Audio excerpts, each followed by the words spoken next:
Thank you very much. Can you all hear me? All right. If my Speak up, please. speak up more. Yeah, that's perfect. Move up closer. Move up closer. Yeah, you might need to, but stick up your hand if my voice starts to drop. Okay. As I say, I've never been married and I don't have kids, so I don't know how to yell. So it's a problem.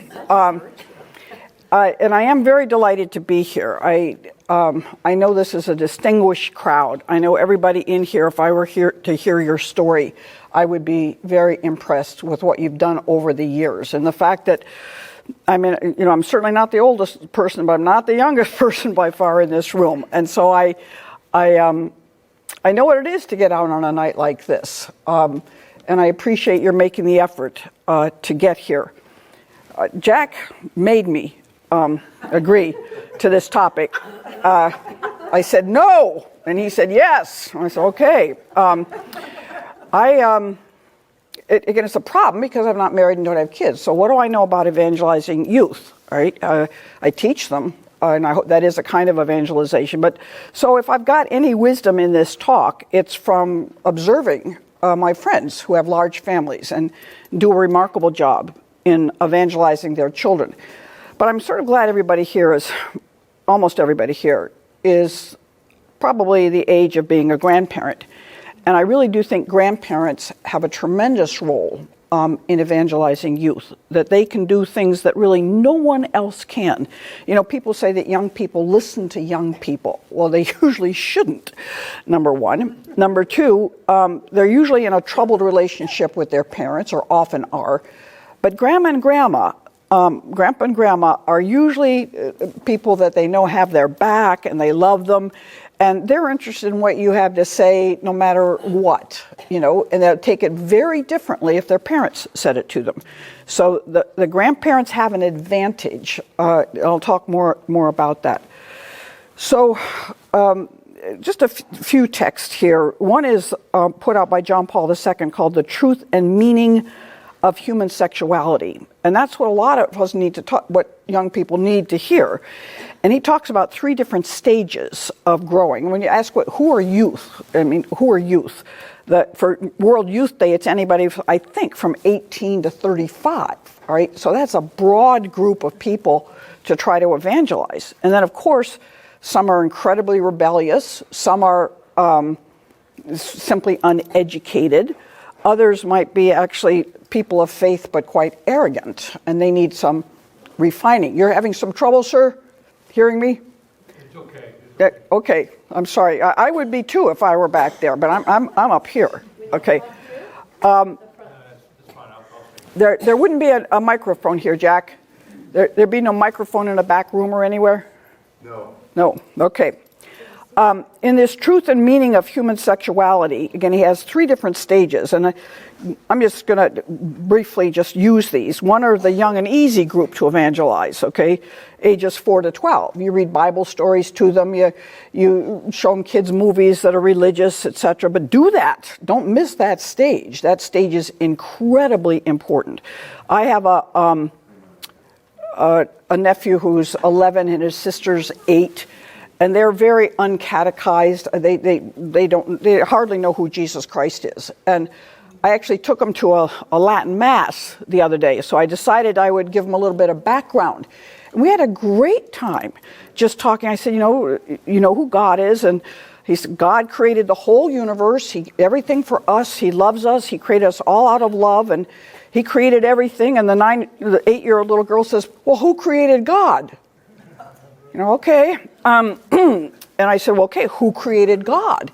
And they said, well, someone must have created God. And I said, well, then who created that someone? And they said, well, someone else. And so all of a sudden they said, wait a second. I said, you've actually proved that there is a God, because there has to be a being that creates. You can't get nothing from something. Something from nothing. We have something. We have the whole world. And where did it come from?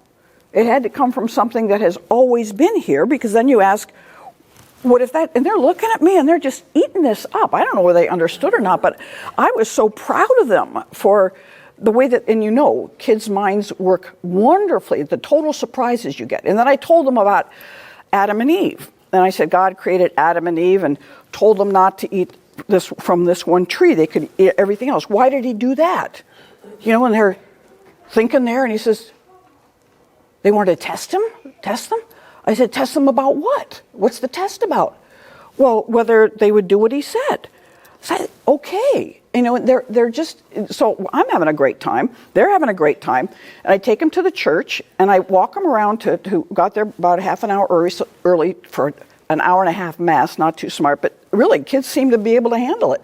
And I walk them around, and I show them all the stained glass windows, and tell a little bit of the stories. And they're starting to see things. Oh, that one has keys, and that one has that. And I'll say, yeah, that's what it shows. So don't pass that stage. Don't think it's unimportant. Again, years ago, I took the nieces and nephews who were their parents when they were like the same 8 to 12. And I took them to play putt-putt golf. And then I took them to lunch. And then I took them to Our Lady of Victory in Lackawanna, Buffalo, which is a beautiful, beautiful shrine, just a massive church. And it's got more mosaics than angels than any other church on this continent. And I gave them a couple quarters to light candles. We would pray for this person, pray for that person. So I took them then to their father's house, and the father said, "You took them to a church as part of this trip from here to there?" I said, "Yeah." And he said, why would you do that? I said, "Ask Kyle." And Kyle says, "Dad, we have to go there someday. It was just awesome." And so we can't think that kids aren't interested in these things, or that. And I remember again praying with them. We'd always say the rosary, and I'd say everybody gets to every decade of the rosary. We each get to say something that we want or to pray for, and they would say. One nephew, who's my mother was very hard on him, but he prayed for Grandma's knees. Grandma has bad knees. God, would you help Grandma with her bad knees? And the next decade, he's praying that there's batteries at the next gas stop for his little Game Boy. I said, I'm not much different. I want world health and to lose 20 pounds. I mean, so we're pretty much on the same page. And when I put them in bed at night, we say three things. We say something we're thankful for that day, something we're sorry for, and something we want to ask God for. And the sorry it's almost comedy hour. I always have to kind of just contain myself because what they come up with. And Bobby, who was like 8 at the time, one night he says, "I'm sorry that my Aunt Janet." I had a poster of Michelangelo's Last Judgment from the Sistine Chapel on my wall. He says, "I'm sorry my Aunt Janet has pictures of bare naked people on her wall." Right? That's what he was sorry for. And then he points at this woman whose breasts are hanging out. He says, "Especially that one." Okay? So the next night it's, "I'm sorry that my Aunt Janet has a waterbed and I don't." Bobby, every night we say, "Bobby, that's not the kind of sorry we're talking about. It has to be something you did wrong." Next night, "I'm sorry that my mother didn't buy me Legos today." You say, "Bobby, come on, this is not right." "I'm sorry that my mother didn't buy me Legos today. No, I'm sorry that I whined because my mother didn't buy me Legos today, even though she promised she would, and we were in a store where she could." That was his idea of saying he was sorry. So, and when I say I'm sorry I ate too much today, they just fall on the floor. "Aunt Janet ate too much. Aunt Janet ate too much." They just think that's hilarious that you would be sorry for something like that. But it's just a remarkable exercise, and I think I make no comments on it. I never say anything, "Well, you shouldn't do that," or "You shouldn't do that." It's just I let it be between them and God, and that I'm glad you said you were sorry for something, and God is forgiving us. And so it's not a lecturing time. It's just a time, and it's so sweet and I have to apologize to them sometimes. I say, "I'm sorry that I yelled at Braden because he did this today and he didn't do that. So I'm sorry about that." And they remember months later, "You had to apologize." to me because, so I did. But it's so good for them to see adults having to go through the same process. So I think the children between 4 and 12 is a relatively fun time. They're not really resistant to what you have to say, and it can be a lot of fun. The harder group is the 12 to 18-year-olds, especially if they go to public school or whatever, and they're going to get whole new ideas, and some of them are going to be quite resistant. I think a lot of what I'm going to say applies mostly to that group, but it spills over into the older groups as well, because once they're 18 and out of the house, as you know, your influence just declines all the time. So you need to, and I'm meaning grandparents, need to be very focused and intentional about what we can do for those children while you have an opportunity to have influence on them. So what I'm going to try to cover here a bit is what to teach, how to teach it, and what resources there are out there. And there's tons. I'm just scratching the surface. But I think the things we most want to convey is there is such a thing as truth. And that's not easy in this day and age. And that's pretty much the foremost thing, is to help them realize there is such a thing as truth. And then to get them to see as well that once we say that something is true, it makes demands on us. All right, just to say it's true, oh yeah, it's true, but big deal. And you say, well, again, you want to sort of say, well, if the truth is no big deal, then it doesn't matter how I treat you or anyone else. I don't need to be fair to you if the truth is no big deal, all right? But if it's true that that I told you that you could do this, I'd give you this if you did that, you'd be mad if I didn't, all right? Because I wasn't dedicated to the truth. The truth matters, and it makes demands upon us. And of course, we want to talk about Jesus. Not the youngest of children, but certainly teenagers, and even sometimes now you get into the 20-year-olds, etc. They might be really interested in your testimony, in your religious faith journey. Let me tell you, honey, I was skeptical too when I was 19, but I want to tell you what happened to me. And you tell them your story about how you came to believe. And they're fascinated by that. And again, you get some inroads into their heads about, I was once there, and I understand. I think God, He made many mistakes, honestly. And one of them is that He doesn't make us remember enough our own youth. We don't remember how stupid we were for a big part of our life. And we expect them to get things right away and to be better than, I was never that, and then you go, oh, yeah, I was exactly that stupid and probably worse, all right? But we managed to close that part of our brain down that's really clear on where we went astray in our youth. But in finding ways to talk about our love for Jesus and talking about ways that God is working in our lives. Even if you just say things, I couldn't find a parking place, and lo and behold, 2 seconds, I prayed for it, and 2 seconds later, there was one, and God answers prayers. I remember once I was a bunch of kids, and we wanted to walk up this mountain, but we had to get permission from their father. Was a bit of a stuffed shirt, and not all had liberal with permissions. And I said, all right, let's just all pray that Dad will tell us that we can make that hike into the mountains. And he did. And they're all just kind of like, how did that happen? I said, well, we prayed for it. And of course, God is going to be very eager to answer the prayers of children, because that's when they're ripe for the picking. We also want them to love the church. Right? And this is where a lot of us today have to be very cautious.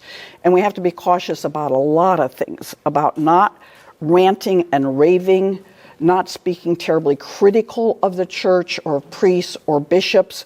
We can do it among ourselves, and to some extent we have to do it among ourselves in order to understand how things are. But we should cautiously, you don't want to sugarcoat things for kids, and they hear things, they read on the internet, they know things, but you've got to be cautious. You don't want to speak in such a way of priests, bishops, and the church that they say, I'm not going to have anything to do with this. And if they do start to get skeptical, you have to say things like, I've had temptation to leave myself. but I'm never going. I'm never leaving. This is Jesus' church. This is where I find Jesus. And I'm not going anywhere else. And you have to be very careful not to lose your faith because of some bad people. And then, of course, morality. And, of course, sexual morality is a major concern for young people. How do I live? And the pressures on them to live poorly are just tremendous. And everybody is, you used to say, well, would you do what everybody else does? Well, they do what everybody else does. If they jumped off a cliff, would you? Yes, I would. I mean, that would be the answer now, all right? It used to be, no, of course I wouldn't. Well, then go with your own lights. But now it's, I'm doing what everybody else does. So you have to give them an appetite for being their own person, and it's really good if they see you stand up and take some heat, which I'm sure all of you have in so many ways. You've probably got stories from here to forever of having taken brave stands and how it has been difficult for you among your family members and your friends and at your workplace. And just let them know it can be done. And you take pride in that kind of thing. You might have lost a friend that you miss and you're really sorry it happened. But the truth is more important than some of these relationships. So, some of the truths that we have to have in mind, both for what the falsehoods are, in a sense, the opposite of truth that pretends to be truth in our culture, and what truth really is. I think this explains a lot. Young people today say, are basically, I didn't choose to be born, all right? I came into existence, nobody asked me, and now I'm here, and you owe me everything. I have a right to this, and I have a right to that, and I have a right to that, all right? And this whole notion of entitlement, everybody has to make everything easy for me because I did not ask to be born, all right? And so we have this modern view of man that says, I belong to myself. I have no obligations to anyone else. I belong to myself. I can do whatever I want, all right? And maybe I shouldn't do things that harm other people, but even there, I mean, they see things like, putting transgendered men or transgendered women, men who are biological men, putting them in a female prison, or paying for that, paying for a transgender operation. And these people are thinking, the world should give me whatever I want, right? And these young people look at it and say, the world is giving them everything they want. Therefore, that must be a legitimate stand, right? They're skeptics. They think that it's not possible to know anything. Nobody knows. Don't tell me that that's true, because nobody knows anything. It's not possible to know things. We'll do some answers to some of these things. And it's a relativism. As I mentioned last night, I mean, I have friends who teach in secular universities, and they say the students are really hesitant to speak against Nazi Germany, right? Because it's another culture, another time. And I can't say that that was wrong. Who am I to judge what they did? That is if they know about Nazi Germany. Most of them never study it in the time that they're in school. This is one reason why grandparents need to take them to historical places and talk to them about them. Talk about your parents and grandparents who fought in World War I and World War II and what it was all about. And this is who our family is. Our family is a family that fights against injustice, right? That's who we are. They tend to think I want wealth and pleasure and it should be easily come to me. But at the same time, I'm a socialist, all right? I think everybody everything should be equal. And you say, well, we'll talk about that. But at the bottom line really is I am confused and miserable. And nobody's helping me think. I don't even know that think is important. I don't know how to think, right? And that's where parents, grandparents, teachers, one hope, come in handy. And we have to recognize an underlying misery there. And they latch onto something, socialism, with it, or because at least it's got a system, all right? And it's got something it stands for. Well, at least that stands for something, and it gives some meaning to life. And I don't know where else to find it. And we have to make Christianity so attractive as the place where meaning is found. And of course, we can't do it by watering down Christianity. We have to make the demands of Christianity sound attractive. I'll talk a little bit later, and let's talk about a man named Jordan Peterson, who I hope a lot of you know who he is. But he has the most wonderful, every day there's usually a new podcast that I don't have time to listen to. They take so much time. But he says Christianity is just doing a really bad job of selling itself because it sugarcoats it, makes it sound easy. And he says young people want to do something grand and something hard. And you have to tell them the truth about this. And that it has to be, and he almost, at one point, I think he's now a Christian, he's getting darn close to being a Catholic. And he, but at first he said he would actually cry. He cries a lot. He was crying because he didn't think he could be a Christian. All right, the demands were too great. He wasn't worthy of being a Christian. And I don't know what he knows now, but I'm sitting there thinking, you don't know about grace. You don't know about grace. None of us is worthy of being a Christian. None of us can manage being a Christian. The demands are too great. Forgiving our enemies, it's just too hard. But with grace, you can do it. And so that was his view, is that we have to present Christianity in its demanding state. And then I want to improve on his presentation and say that grace will help you do it. So again, the young people say our bodies are ours to do with whatever we want. That's one of the mantras of this generation. So we have contraception, pornography, abortion, in vitro fertilization, same-sex marriage, euthanasia, transgenderism. All of these just say, it's my body, and I can do with it whatever I want. As opposed to what I'm going to say soon, I mean, my body is a gift from God, and God made it in a certain way. You know, you just want to say, if you go buy a new car, you do want to look at the owner's manual, you know, and you do want to say, how do I take the best care of this car? You say, well, I don't want to put oil in it. I think that's a waste of time. Well, good luck, all right? I can't afford gasoline. I'm going to use water instead. You say, well, good luck, all right? So what makes you think that this body that God gave you, that you can now do whatever you want to with it and not give it what the owner's manual tells you is needed, and still do well in this world? And there's ways of sneaking that kind of thinking into all sorts of things, all right? Trying to find ways to say these things. John Paul II said all the troubles came back to a distorted view of freedom, and that the dominant culture value is freedom, and that it's valued more than truth. And people say that may be truth, but I'm free to violate the truth. But they always say it's not true, and I'm free to do whatever I want to do. That's what they say. And we have to be prepared to talk about that. Evangelium Vitae, I think, is one of John Paul II's most important encyclicals.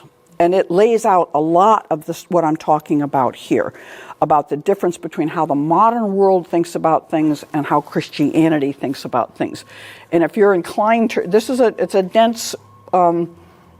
it's a dense piece of work, but it's really marvelous. And just to give you a sense of one passage, he says that we're all what he calls subjectivists, meaning my own subjective opinion about things is the right way to look at the world. You know, and a subjective opinion means like you have a beauty contest, say of 6th grade girls.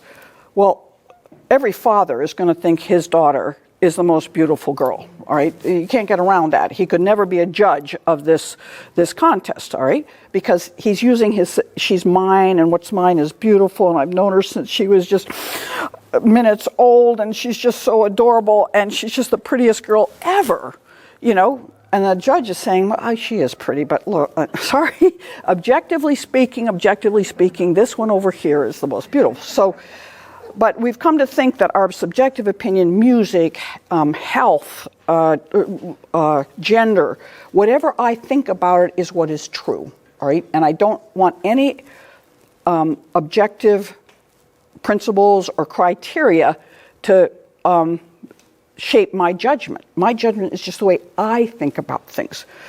So he says, when freedom, out of a desire to emancipate itself from all forms of tradition and authority, shuts out even the most obvious evidence of an objective and universal truth, which is the foundation of personal and social life, then the person ends up by no longer taking as the sole an indisputable point of reference for his own choices, the truth about good and evil, but only his subjective and changeable opinion, or indeed his selfish interest and whim. I've had these conversations with nieces and nephews, and one is getting married outside of the church, and her father had recently died, and I was very close with her father and my brother, and she really wanted me at the wedding because I, in a certain sense, represented her brother. And she'd been living with this man for a couple years, and now they're getting married, not even in a church, it's some wedding facility, and my sister went and said God wasn't even mentioned in the whole ceremony. And so she called me up and she wanted me to say the blessing at the rehearsal dinner. And I said, I'm just sorry, I'm not even certain I'm coming. I said, I do want you to know this is really hard for me. I want to be there. I said, I really want to be there, but you're going against everything you were taught. You were raised Catholic, you went to Catholic schools, your dad taught you this, and I don't understand your reasons. And she said, well, you have your values and opinions, and I have mine. And I said, I don't mean to be arrogant. I said, but you do have values and opinions, but I have objective truth and knowledge. I said, it's different. I said, it's not just my opinion versus your opinion. So I want to know, don't you think that God exists? Do you think there's a church that God established? Do you think the Catholic Church is or is not the church that God established? She hadn't thought about any of these things, of course. So when she talks, she not only has just opinions, she has unexamined opinions, and I'm supposed to consider those to be as worthy of respect as what I think. Now, I had a little bit more success with another nephew who, he and his girlfriend were going to live together before marriage. And I said, why are you? I said, that's wrong. And he more or less did, but she wanted to more than he did. And he wanted to get married, but she wasn't ready to get married. He said, well, we're going to get married in the church. And I said, and is that supposed to make me feel better? I said, you're violating church teaching by living together, and then you're going to go to the church and ask for the blessing of the church on your relationship. And he said, well, again, the church is entitled to its opinion, and I'm entitled to mine. And, I said, well, let's talk about that. Again, the church has existed for how many thousands of years. And I said, it follows God and it follows Jesus Christ, and it tries to discern what we're supposed to do in this world. And it says we shouldn't be having sex outside of marriage. Now, I can talk to you for hours about why having sex outside of marriage. I'm not asking you to believe it, just like he did know. And then he said, and I said, well, listen. And he had just gotten a job at a major firm that he wanted to work for. And I said, I suspect they're telling you that you need to come in at 8 in the morning. He said, yes. I said, suppose you thought that you start better at 10 in the morning. I said, would you tell them that they have a right to their opinion about what time you should be at work, and you have a right to your opinion? And he said, I sort of see what you mean. All right.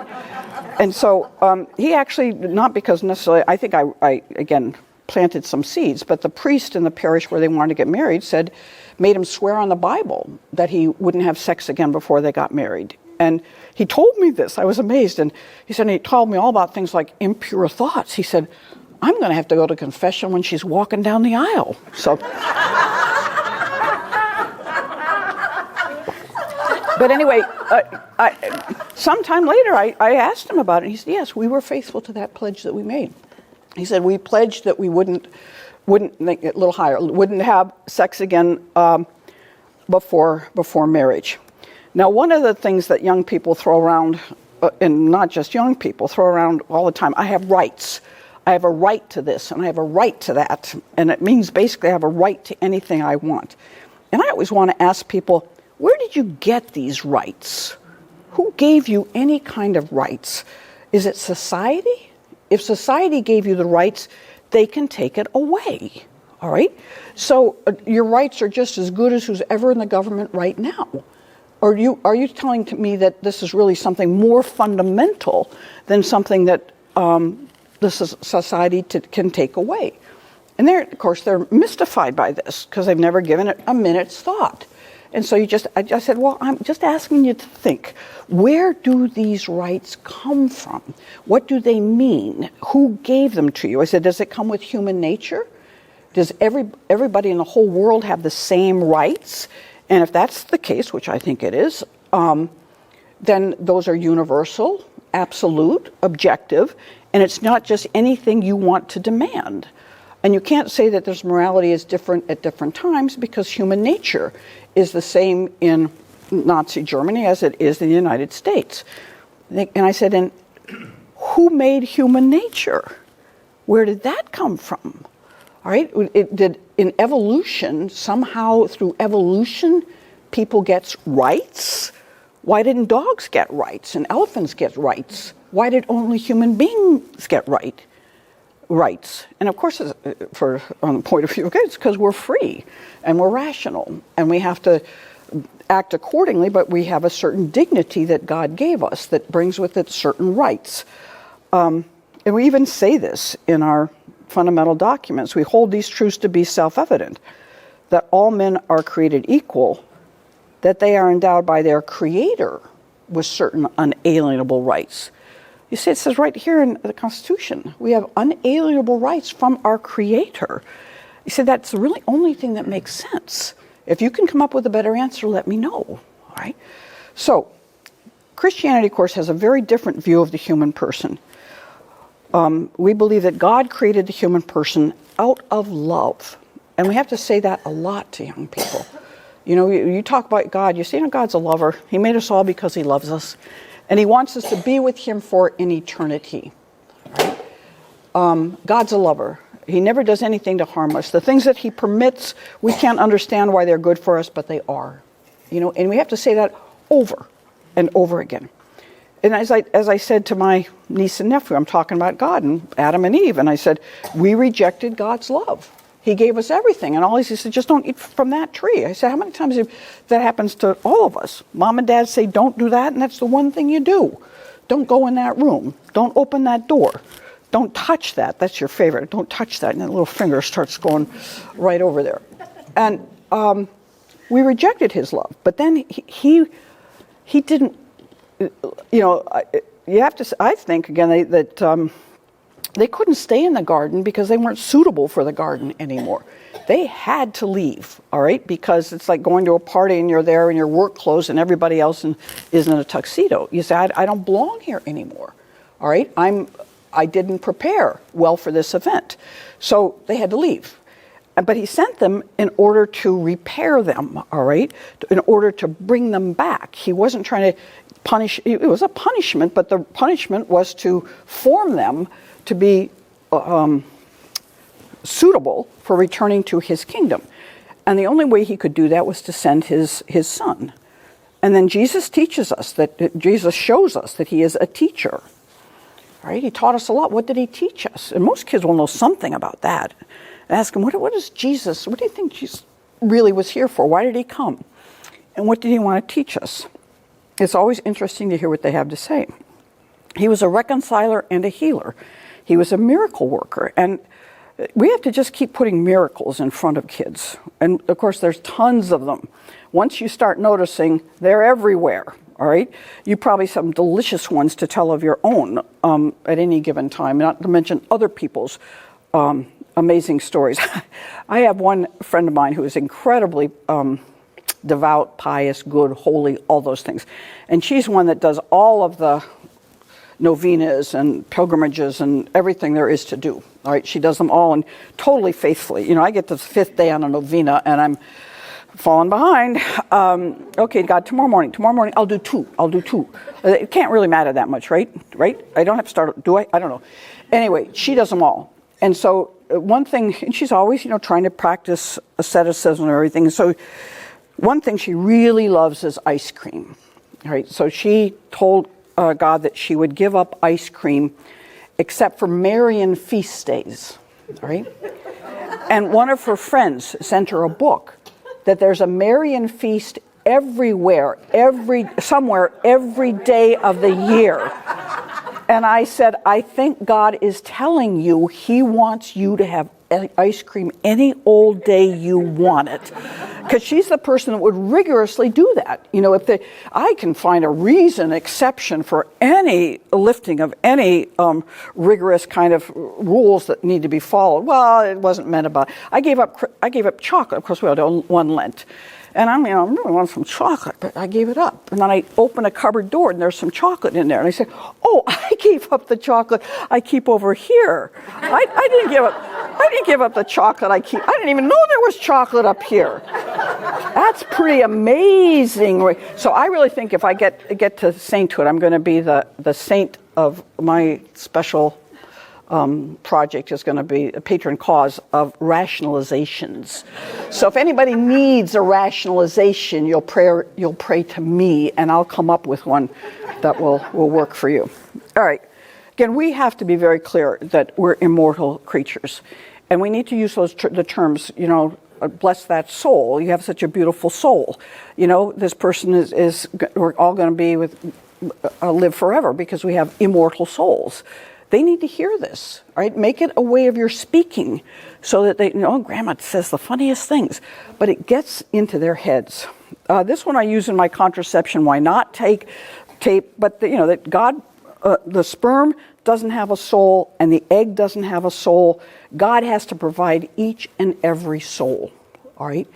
And it's worth talking about, and it's worth praying about, to sit in front of the Blessed Sacrament and say, I was made because God made my soul individually.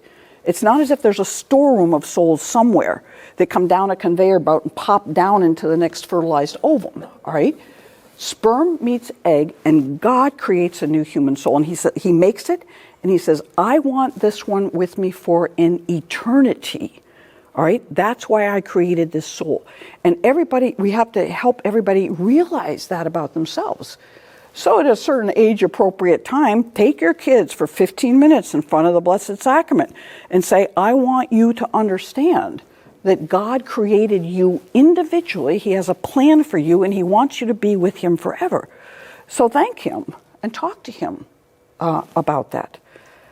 And unlike that picture we saw of the little kid saying, I didn't ask to be born, you owe me everything. This is really the Christian view, that each child comes into the world in a relationship, all right?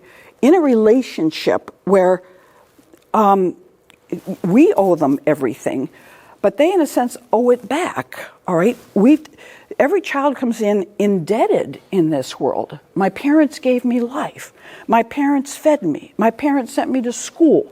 The whole culture made schools and roads and hospitals. By the time I'm out of the womb, I'm already more indebted than I can pay back for the rest of my life. And that's not a bad thing. Those are debts of love, all right?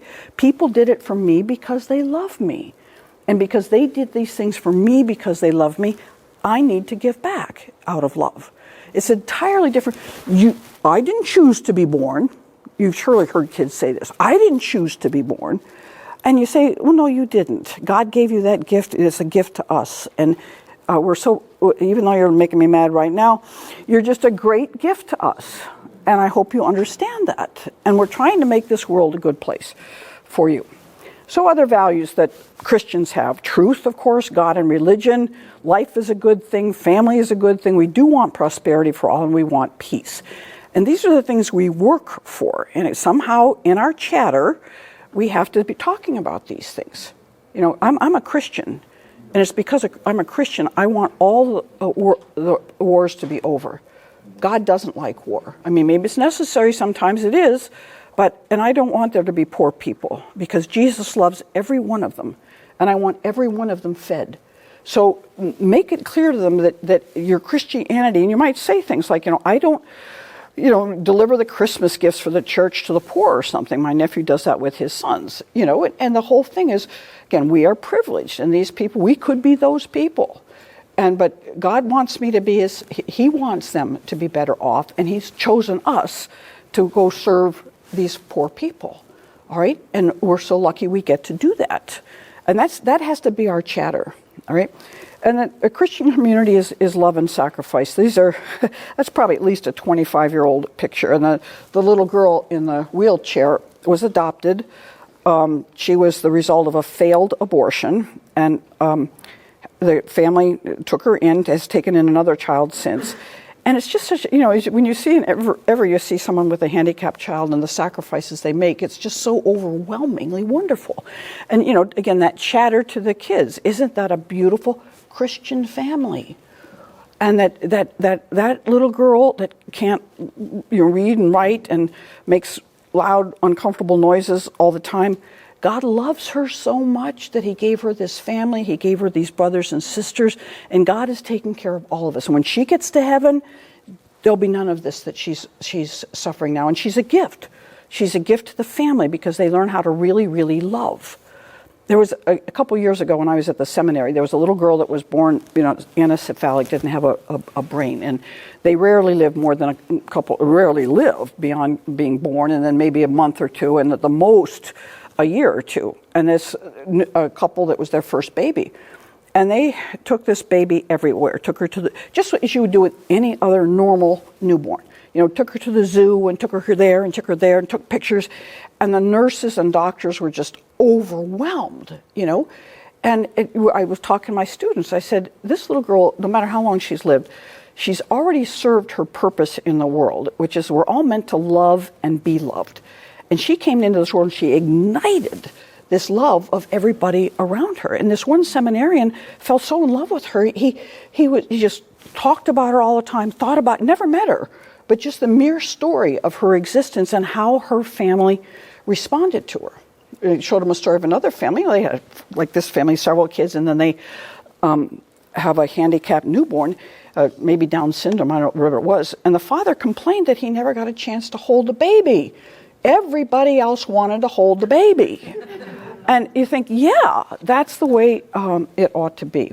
So all of us should have certain mantras. I mean, most of us have our mother's voices in there somewhere saying certain things. I'll tell you some of my mother's in a minute. But this, people do say rightly, God brings good out of evil.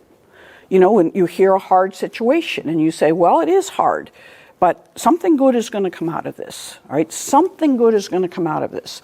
I have a friend recently whose teenage daughter got pregnant out of wedlock in some terrible circumstances, and she was thinking of put the baby up for adoption, and my friend said, nope, I'll take her.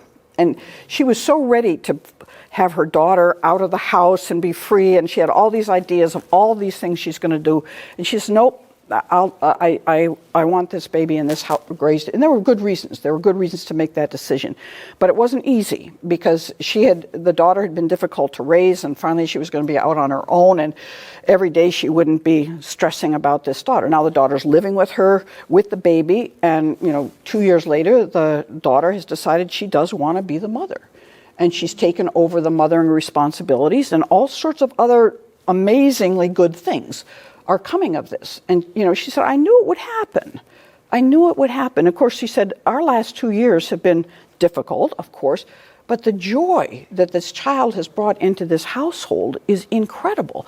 Her husband got right behind the whole project. Her 16-year-old son got right behind the whole project. And so the whole household is suddenly all focused on this little girl who showed up in their lives.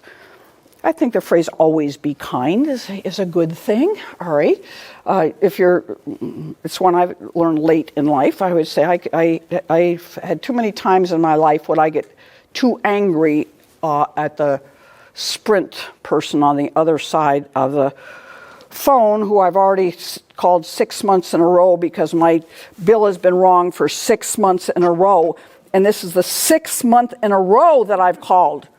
And of course I have to say, I'm so sorry. I know this has nothing to do with you. I know you're not at fault for this, but I'm damn mad.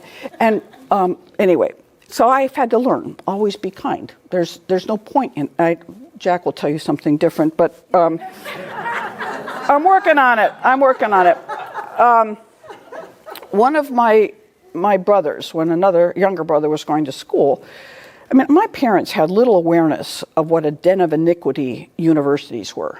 they thought they sent us off. When they went to school, there was curfews and men weren't in women's dorms and there wasn't drugs, et cetera, et cetera. But when we went to school, man, we were told how not to get pregnant and, don't take drugs, but if you do, this is what you need to do and all sorts of things.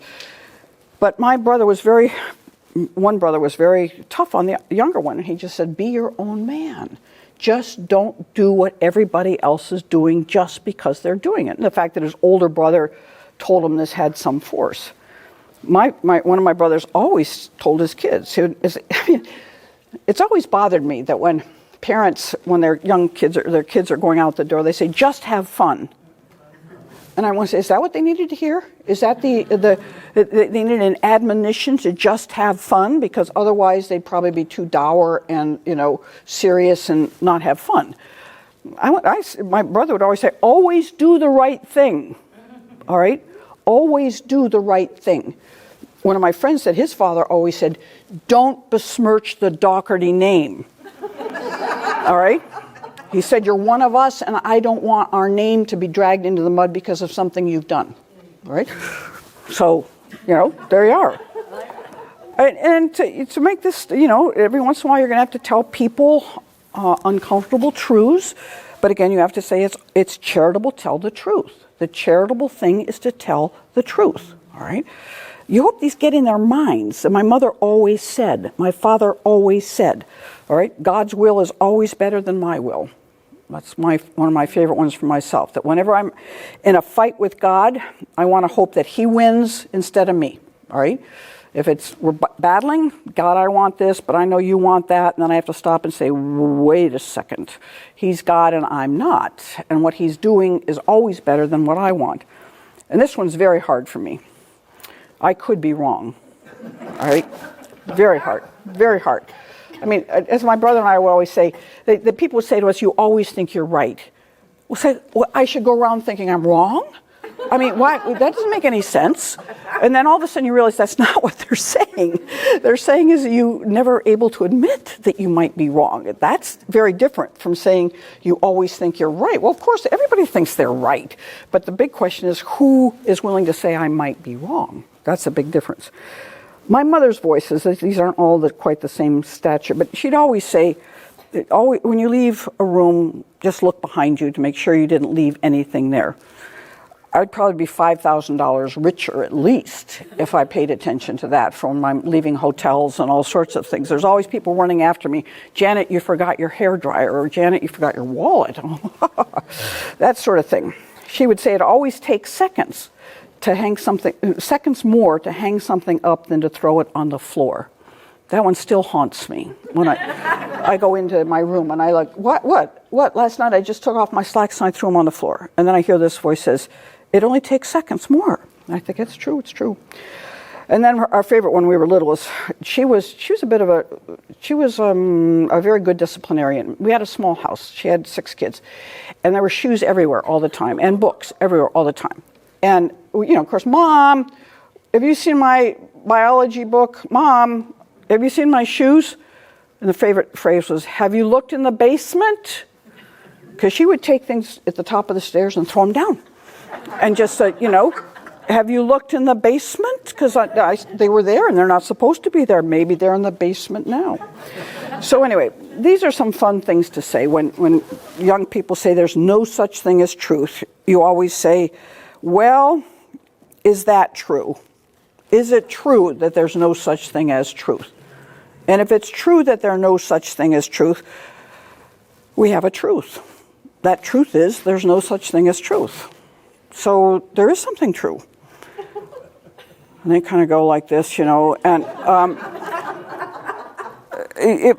then people say things like this. All opinions are equal, and they mean equally true, except the statement that not all opinions are equal. All right? Those can't both be true. All opinions are equal, except the position that not all opinions are equal. So we have an unequal opinion. But you just told me they're all equal. That's not terribly satisfying for a lot of people, but for some of us, wow, do we love it. It's very good. Make a plan. Talk to your children about this. You're not raising these kids directly, but they should be talking, married people who have children should be talking about very specifically, what do we want to teach our children? What do we want to teach our children? What are the most important truths that we want our children to take away from our household? And what are we going to do to help them embrace those truths? And maybe even think, this is the year we're going to dedicate ourselves to something. All right, we're going to look at some books and watch some movies and do different things, visit certain places where we think we can make a difference. And you're going to have to do some research yourself. You're going to have to read up on things because they're going to ask you hard questions, all right? So you want to be a little bit prepared. Sometimes it's fun to say, it really is fun to say, I don't know the answer to that question. It's a good question. I'll look it up and research it. And sometimes you want to find the right circumstances. Years ago, I was working with a pregnancy help center, and they told me about this. The staff was telling me about a great story that this man came in with his, I think it was a 15-year-old daughter. And they were on what he called a field trip. We're on a field trip today. He said, I took her to the hospital, which was across the street, St. Joe Hospital. He said, I took her to the delivery room and the nursery, and I told her how very, very happy we were when she was born, and that we were just delirious about her being born. And then he took her to the abortion clinic, which is actually next door. And he says, this is where they kill babies. He said, if women get pregnant and they don't have a husband or they're not prepared to get married, some of them will kill their babies.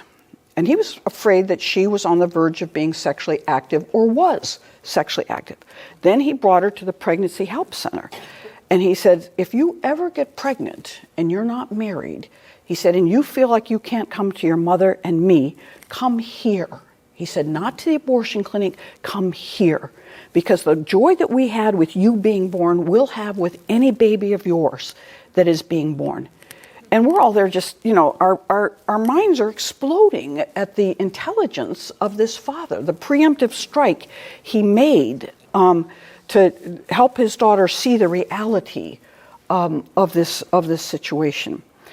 So a lot of friends I know, they have regular family meals, which is key, and they're very intentional about how they use those meals. Like for Advent and Lent, they pick up a part of maybe a chapter of one of the Gospels to read every night, and the father reads it, or the oldest child, and then he asks each child a question, and very age appropriate to see if they were listening. So of course they all listen very carefully to make sure that they, what animal did Joseph take Mary on to Egypt? And the little kids, oh, the donkey! You understood, you listened, etc. So every night they do this, and the kids look forward to it because it's a routine, and they get to participate in thinking. There's this marvelous book published some years ago, Did Adam and Eve Have Belly Buttons? All right? And to try one of those every night, ask the question to the kids, and why is it a question? Why would anybody ask that question? And then what is the answer to the question? Does anybody have a guess? And then you read it. And it makes for a wonderful evening discussion. And then they go ask their friends. They just love to go to, hey, do you know if why Adam and Eve, did they or did not have belly buttons? Okay, family trips. I mean, they're so easy now these days because you give these kids a little screen, as they say, and they watch it and they're quiet and they don't bother you, all right? But there's no interaction, all right? And cars are a great time for listening to audible books and listen to something like The Lord of the Rings, and then you talk about it. What happened? What's going on here? What's next? Why this? Why that? The whole family's listening. The whole family can talk about it. So you take your child to some sporting event he really wants to go to, and you get him in the car, even with a couple of his friends. But you say, on the way, we're listening to this. All right? Use what power you've got. I also recommend that, say, what can I get you for Mother's Day, Mom? And you say, how about listening to this tape? All right? Would you listen to this tape with me? Will you watch this with me, this video? All right? There's things people do now. One is a grandpa camp. I have one friend who has her grandkids for a week in the summer. And every day, a certain part of the day is the kids go back out into the sun porch and Grandpa talks to them about something that they need to know about and understand with a lesson to it. Might read a book to them. I'm repetitive here a little bit, trips. Books. I'm giving no more wedding presents except books. Books on marriage. They're all going to get, nobody's getting a casserole from me. Nobody's getting a toaster. Nobody's getting anything but a book. All right? And it's going to be the same thing for baby showers. Everybody's getting a book. All right? That will help them be a good Catholic parent. They can get that other stuff. I don't know if they'll ever read it, but it'll be on their shelf. And there's going to be someday that they're going to say, oh, gee, it says, how to be a good parent. I'm tearing my hair out. I think I'll take a look at that book. Movie nights are very important. I'll tell you about a website, but have the kids over for spaghetti or pizza and watch a movie with them. And, something like the one about Thomas More. Man for All Seasons. Everybody has to watch it and watch it several times, all right? I'm sorry for this. Daily moments of life. Regularly pray for what is happening. One of my chauffeurs prays every time we get in the car. All right, and it's a great thing. I pray when I get in the car because my driving skills are diminishing, to be sure, and I just say, God, don't let me get hurt and don't let me hurt anybody else. I cling to that prayer. But I think we should be praying for all sorts of things that are going on. Oh, I did some typo mistakes here. I get a lot of invitations to dinner because people want me to talk about things and have their kids hear me talking about them, And you can do that.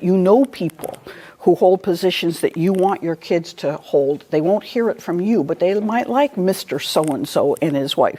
And you get them over there and you get them talking. And so they hear what you want them to hear. Again, pilgrimages, the one over there is Our Lady of Victory. You have both of them are Lady of Victory. And then you have the monastery in D.C. and you have your own Baltimore Basilica. These are beautiful places. And you take the kids for sandwiches and you take them to a sporting event, but somewhere in there you visit one of these holy places and you talk about it. Get conversations going, and almost you can talk. Everything is in the news these days. Somebody in their class is going to be transgendered, or somebody has an abortion, or some movie star says how proud she is about her abortion, or someone dies in the family, and it's an opportunity to talk about all sorts of things. So piggyback on these things, and if someone becomes transgendered, say, what are people saying about that? What are people thinking about that? How are people responding to that? What are you thinking about it? And then you start raising some questions. Why do you think they did that? And you go along with all these questions. Questions like these, instances where someone does a brave thing to rescue a human life.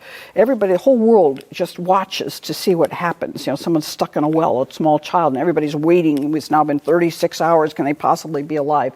Talk to your kids about why we're all doing that every human life is so valuable. And then the contradiction, of course, with abortion. And get them to see that we natively value life. And that's a wonderful thing, right? You need to, if you're not really familiar with the internet, I don't know if I want to tell you to do it, but anyway, it's got great stuff. And you need to collect information. You need to be aware of what videos are out there, articles and books on different topics for your grandchildren. You need to get on social media and see what they're seeing. Even, I hate to say it, maybe look at Instagram and see, and TikTok, just to see what they're seeing. All right, and you have to ask them, do you have TikTok on your phone or anything? Do your friends? Do you look at that stuff? What kind of stuff, is any of it disturbing to you? What kind of stuff do you look at?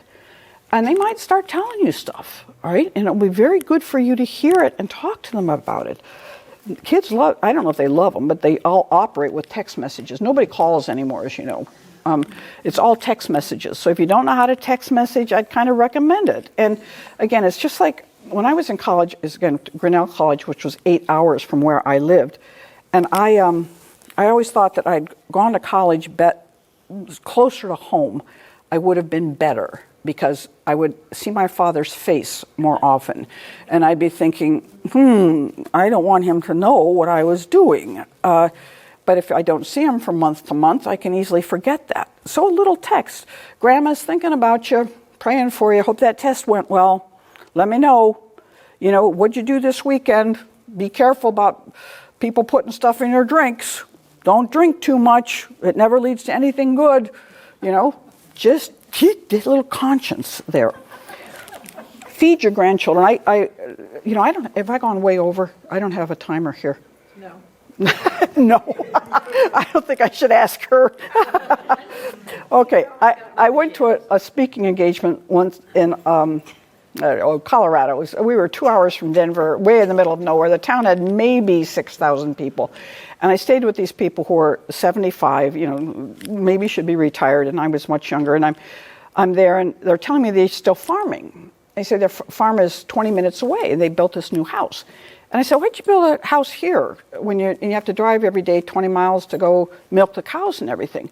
And they said, well, look across the street. I said, well, there's a high school there. And I said, you don't have high school age children. I said, well, we have grandchildren. I said, yeah. And she said, yeah. And every Wednesday, they're allowed to have lunch off campus. And she said, so they come over here. Pretty much the whole football team.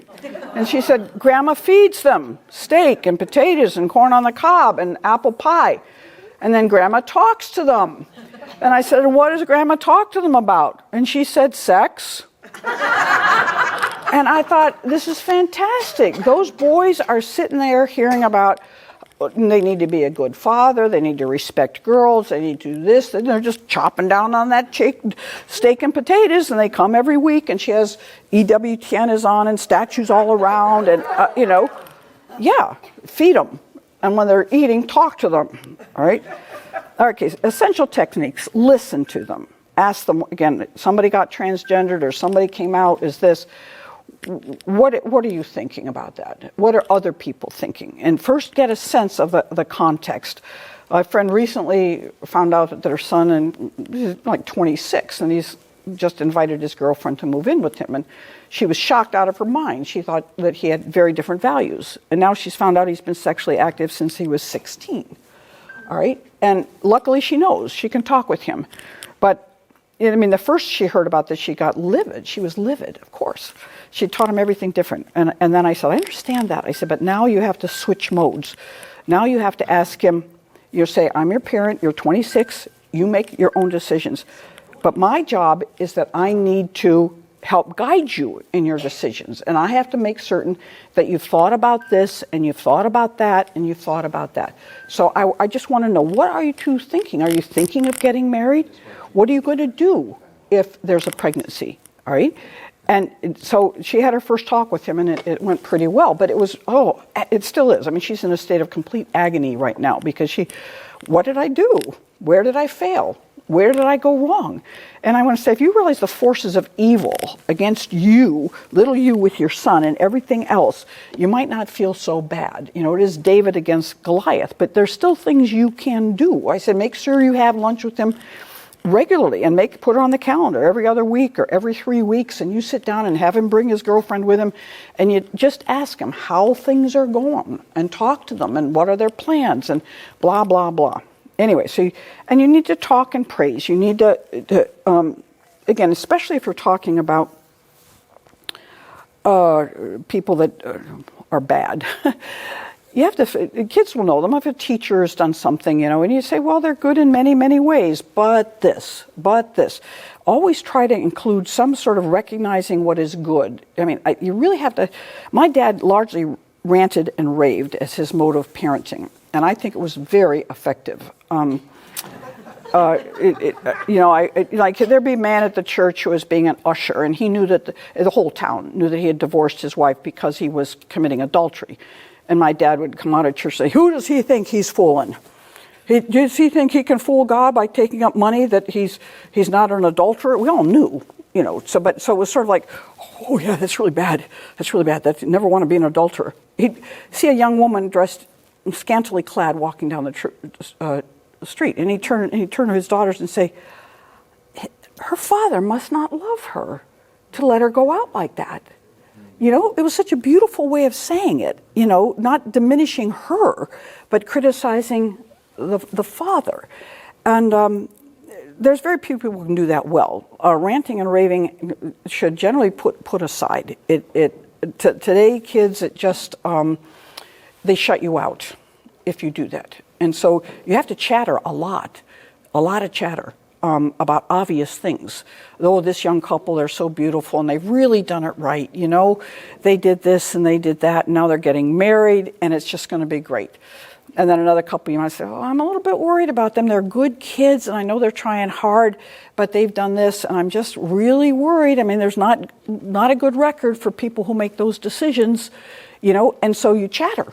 You chatter a lot, what's on your mind, but try to translate it in a way that you're not coming across as being judgmental and hateful, but you're worried about them. Of course, model things in your own behavior. You say, always be kind. If you yell at the Sprint operator, you apologize, and you let your kids hear you apologizing. And later you say, I'm sorry I did that. That wasn't good behavior. And keep going here. Now, I give an example of homosexuality. Suppose it's a big one in our culture. Kids all accept it. They don't understand why homosexuality isn't accepted. They think people should be allowed to love and marry who they love. It's just, they're just a little bit different. And why shouldn't they be allowed to love who they love? And the last thing we should evidence is any kind of disdain for people who have same-sex attraction. We shouldn't say those filthy sodomites, which I see a lot of people saying online about different things. Yeah, it's horrible. It's just horrible. No mockery of them, the way they walk or talk or dress. Isn't that offensive? And isn't it this? And don't say any of that stuff. Again, if you know the kid, you say, oh yeah, I've known that kid for years. And he was a really good Boy Scout and he did this and he did that. I wonder what happened. All right? I wonder what happened. I know that, I honestly, and I think I've read mountains of books and I've got some male friends, a couple of them been friends for decades now, who have struggled with same-sex attraction and tried for a long part of that and now have achieved chastity basically, but it wasn't easy and they were in and out of the gay lifestyle and they were miserable, all right? They were miserable when they were in it and they were miserable when they were out of it, all right? It was degrading to be in it and it was unspeakably lonely to be out of it, all right? And every single one of them had some sort of abuse happened to them. And they can all tell you. You ask them. And I'm reading a book about one who, he was 8 years old. He'd already made a commitment to Christ. His family was very religious. And he and his friends found a box full of homosexual porn. And he said they couldn't get it out of their heads. And they actually, as 8-year-olds, they started to act it out with each other a bit. And he said a little bit later, one of his friends basically molested him. Right? And he was a little boy. He wasn't athletic. He was much more thoughtful than most boys. He liked to talk to women about things. And he said he hated having these feelings. He hated them. And he was going to commit suicide because I can't tell my parents and I can't live this way. I wanted to be a minister. How am I going to minister if I've got these feelings? And eventually he met a wonderful mentor in a church, who the whole church, in a certain sense, stood behind this guy. Some of the really heterosexual men in the parish would, for 1 year, one met him every Saturday morning for a couple hours for breakfast and just talked to him about life. And he basically, he said a good support group. He was never lonely. People would invite him over to do things. He wasn't left out, all right? And eventually did fall in love with a woman, and he's been married for 17 years, has 4 kids. It's very, very rare that happens, but it can, all right? But I think people have no idea what people with same-sex attraction are suffering. And I know it's a lot of parents' worst nightmare that their son might come at a certain point and say, "Mom or Dad, I'm gay." And as one of the books I read said, don't ever, it says, remember, it's not about you, all right? It's about your child. And you ask your child, I'm sure this has been difficult for you. I'm sure that this has been hard for you to deal with this. You don't know who to tell. You don't know who to talk about it with. I'm so glad you came to me, all right? Could you tell me why you think this is true about you, all right? And you talk to them about what happened. Is there a moment that you can trace it to? I'm dealing with a young man now who's in his 20s, and he is just the dearest fellow. Oh my gosh, I love him. And he's deeply religious, but is totally tormented by same-sex attraction, tormented. And he doesn't know what to do. And of course, you're not only tormented by the desires, you hate yourself for not being able to control the desires, all right? Why do I have these desires and why can't I control them? That's how he feels. And he's recently been having some just horrendous dreams of someone in the family of molesting him. It's only come to him recently. He's gone to a psychologist. The psychologist says it's almost certainly true. I mean, our brains don't make those things up, and so he's going to have to try to figure out, is it true? But if it's true, it perfectly explains why he's the way he is. And if it wasn't the person he thinks it was, it's probably somebody else who did, that it's gotten mixed up in his dream between this person or that person. So all I do is feel sympathy for him, pray for him. I can't, I want him to be otherwise. I know that what he's doing is definitely against God's will, seriously against God's will. I know it's seriously wrong, but I don't know how responsible I know he's not responsible for having the feelings. I don't know how responsible he is for acting on them. If he learns techniques that will help him, that then he doesn't use, then he has a responsibility.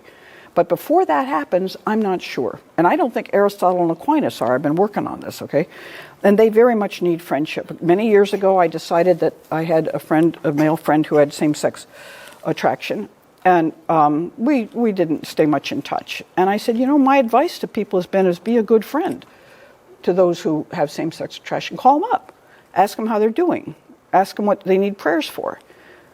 And it's developed into the most beautiful friendship, right? It's it's one of my most treasured friendships.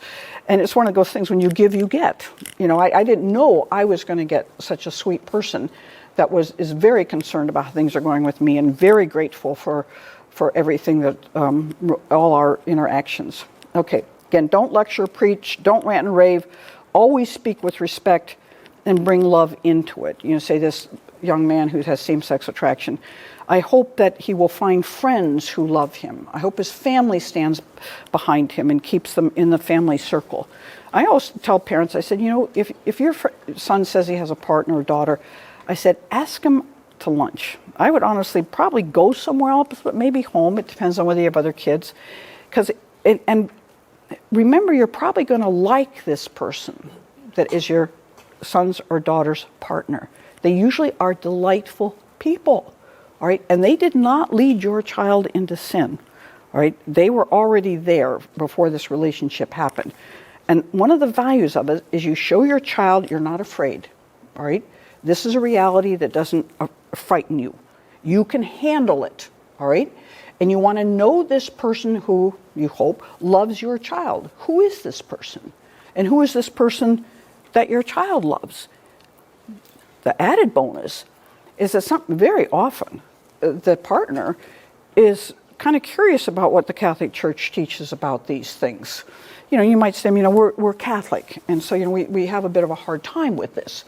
Well, why? Why do Catholics? So you get to talk to your son indirectly by talking to the partner, and in a very loving way. Say, God loves, we think it's serious, like we think fornication is serious and adultery is serious, but God still loves all these people, and he wants them back in his fold. And, we don't hate anybody who's committing adultery or having sex outside of marriage or engaged in a same-sex relationship. God loves all of them. He wants them doing something different. I want you doing something different, but I love you and I want you to come to me when you're in trouble. So, books. I'll go quickly through this. Give them books. I'm giving them all books now. And anything that's a testimony of conversion, the kind of conversion you might want your child to undergo or grandchild, all right? Religious medals. It's amazing how many people who are not the least bit religious love to wear a religious medal, right? They just do. Give it to them. How many people's conversions have happened because somewhere along the line they found a religious medal somewhere? Right? It's amazing when you start hearing these. All right, these are a bunch of books by a man named Trent Horn. Again, that you can share with buy them at Christmas time and say, you know, what would make your grandmother happiest if you would read this?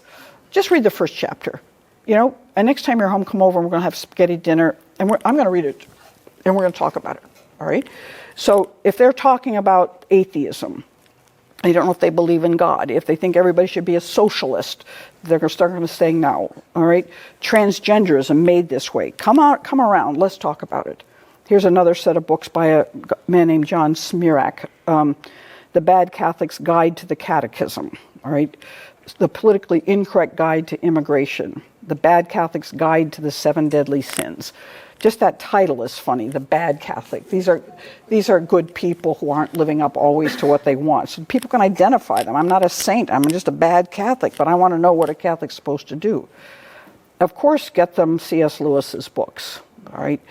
One most important books for you, and if you haven't read them, read them. All right. There's The Lion, the Rich and Wardrobe is a very good. There's several. I think there's more than one, but at least one really good movie made out of it. There's a whole set of books. All right. Return to the basics. Keep saying all the time, God is a loving Father. If you're in trouble, turn to Him. I put that Dear Krabby there to remind myself. When I had a brother who had 6 kids. He's the one that unfortunately died a couple years ago. But he was a very vigilant father. And he couldn't stand Dear Abby. He hated Dear Abby. And he would get up in the morning and cut it out of the paper so his kids wouldn't read it. And he would, when he got cancer and was dying, he lived for a couple of years, and he was very weakened. And I said, Gary, why don't you finally do what you've wanted to say? He always wanted to write an answer, a column that gave the right advice. And so he did online, called it Dear Krabby. You might find it there. And his objection generally to the advice given was that it never said, ask your father. He said, why doesn't Ann Landers ever say, ask your father? And this is what your father will tell you. I mean, he was just great. Ask, where's the father? Why doesn't she say, ask your father? So it was just a marvelous column that he wrote. I mean, again, your kids are lost. I know you might not believe in God. I know you might not believe in Jesus. But when you're really confused and don't know what to do, ask God to help you. Know that Jesus is right there. You were baptized.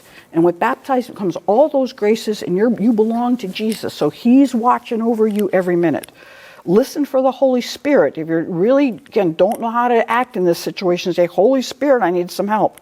Mary is your mother. Run to your mother. Ask her how to help. And we all have a guardian angel. Whenever you're in trouble, call on your guardian angel. Teach the basics of life. I'll run through this. Jordan Peterson, I've mentioned, he's got a marvelous book called The 12 Rules for Life that is helping so many young men who are couch potatoes and don't have any motivation to do anything in this world. They don't like themselves, all right? They kind of despise themselves, but they don't know why get up, why do anything, what there is in this world to do. And Jordan Peterson has these different rules to life, but one of them is, look around your room. There's a mess probably everywhere. He said, pick out one of the messes that you're going to clean up. He says, offer yourself a Big Mac and a milkshake if you clean up that mess. He says, go clean it up and don't go get yourself. He said, then next day pick another one. He said, and probably you won't have to keep offering yourself the Big Mac and the milkshake because you'll see you like to live that way better. And then he says, look around the world. He said, there's something that bothers you about the world. Something is not the way it should be. He said, decide whether you could do something about that, or pick one of those things and say, I can do something about that, and make that your cause. Make that the thing that gets you moving. And then a whole bunch of other advice that is all so commonsensical, it's unbelievable. He talks to tens of thousands of people all the time. He goes on tours around the United States. He used to be a psychologist, a clinical psychologist and professor in Toronto, and he got in big trouble for not being willing to use transgender pronouns. He's one of the most intelligent people I have ever heard. And he listens to people, he interacts. He has such a heart, especially for men who are lost, young men who are lost. He wants to help them. I personally like the series The Chosen. Some people don't. They think it's not Catholic enough. I think Catholics can discuss things and explain why it's not Catholic in certain places, and that will do it's a good point of conversation. I love this segment, but I don't think they got Mary right, you tell your kids, okay? How didn't they get her right? Because they said this, but we Catholics know this, all right? But I think they're marvelous, right? And so I highly recommend watching that with your children. This is an incredible 12-minute little video called Worth the Wait. I've shown this to 45-year-old women who are having trouble with chastity. And this is a young man who was unchaste, and he films himself giving his testimony. He was at Mass one day, I guess, and he'd been womanizing, but he recognized this woman and saw this woman, fell madly in love with her, invited her out, and she had apparently been in a relationship where she wasn't proud of her behavior, and she decided she wasn't going to kiss again until she got married. And he said, that's ridiculous. And he sort of agreed with her. Okay, that's fine. He said, I'm going to wear her down. I'm going to wear her down. And she made him learn all about the theology of the body. And he went through agony. He said it was agony to regain chastity. But he did because he wanted to marry her. And then she decided she might have a vocation.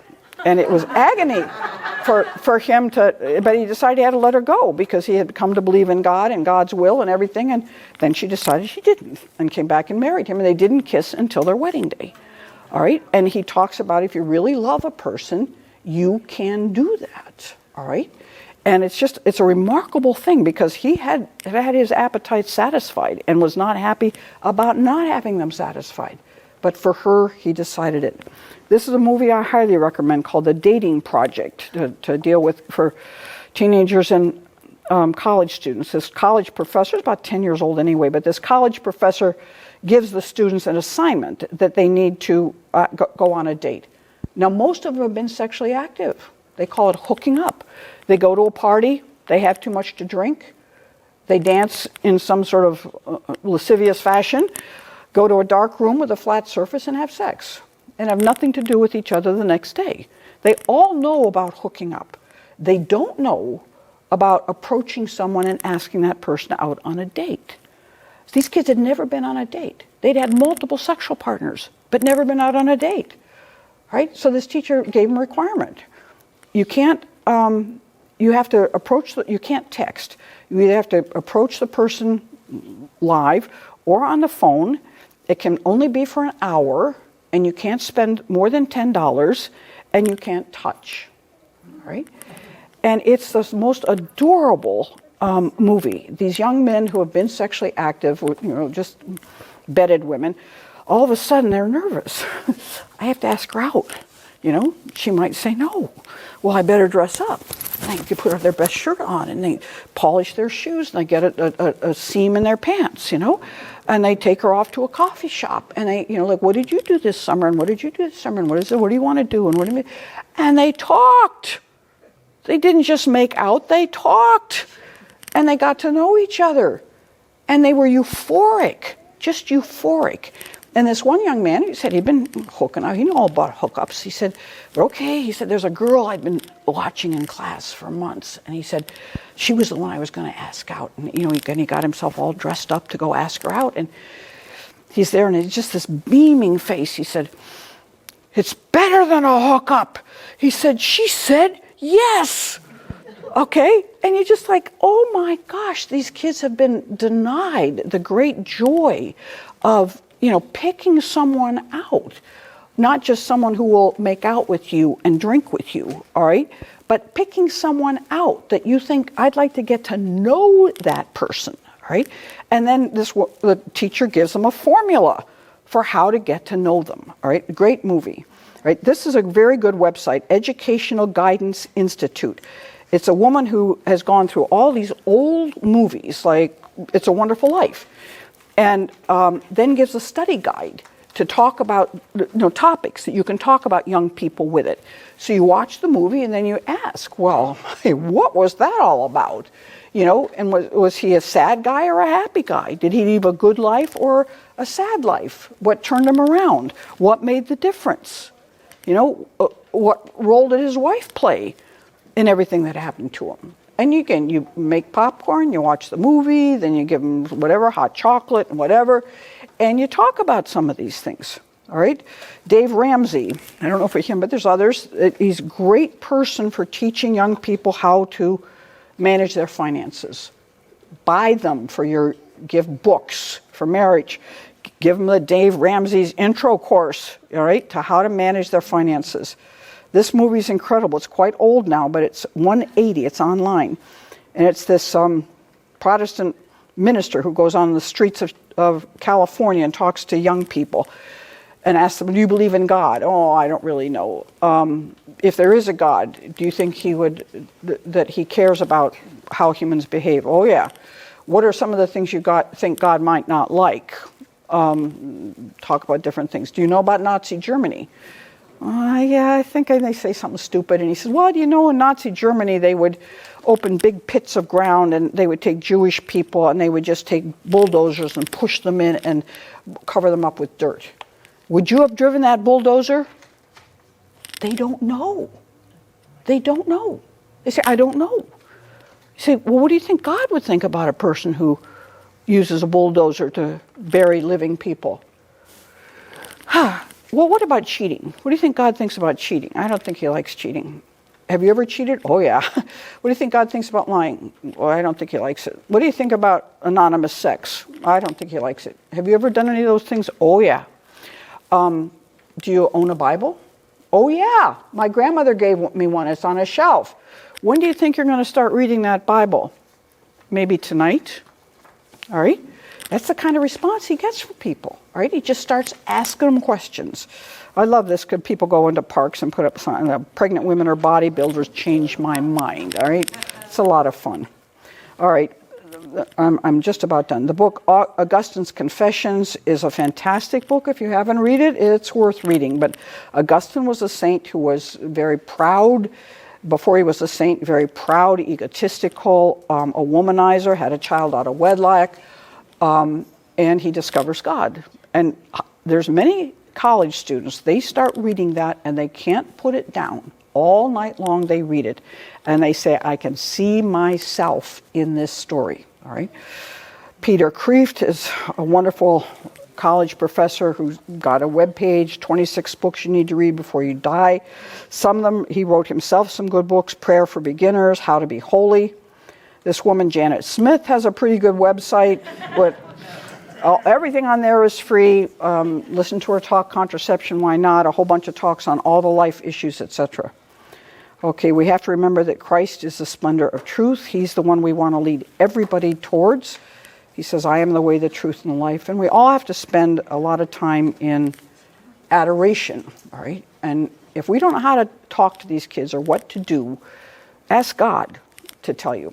One more story. I was at Notre Dame. I was a teacher and at Mass, and this young woman showed up very scantily clad. And I'm looking at her, and I'm thinking, somebody should say something to her. And you get this little voice that says, why not you? And I'm thinking, what? What do you mean? I don't want to say something to her. And get this little voice that says, but you're a professor here. You're a female professor here. It would seem maybe a female professor here would be the right one to say something to her. This little voice in my head. I'm thinking, all right, God, all right. I'll tell you what. If you want me to talk to her, you put her in my path so it's obvious that I need to talk to her. So I went out and hid in my office all afternoon, hoping I would never, ever see her again. And I went to a part of campus where I rarely go. Someone was picking me up. I sat down on the grass, and here comes this woman, just like this. I see her coming. And I'm saying, well, God, you don't think you're not saying I need to jump up and grab or say something to her. I mean, that you don't want me to do that, do you? And sitting there, and honestly, she sat to me about as close as she almost sat in my lap. She sat down. There was a big lawn. She could have sat anywhere, but she sits as closest to me as you can without violating personal space. I said, okay, God, I'll say something. So I went over to her and I said, I don't want to be judgmental. I don't want to be critical, but I saw you at Mass today. I'm so glad you were there. It's just wonderful to see young people at Mass, but I just need to say, you need to think about how you dress. There's it's sexually, you're beautiful. I mean, you're just gorgeous, but dressing like this, maybe anywhere, but especially at Mass, it's just not right. And I said, I don't like to say that, but I prayed to God, and he sort of told me I should tell you to go bye. Okay. So that's how it went. But the fact is, God will make it happen if he wants you to do it. There may be things you don't want to do. I've had that for say, if you want me to say something, I think one of my friends is not being nice to his wife. Should I intervene? God, do you want me to intervene? And I never get a sense that after that I should. So I figure I shouldn't. I'm not the one that's meant to take care of that situation. But other times you get this, oh, okay. All right, thank you for your patience. I know I've gone on and on, but thank you so much.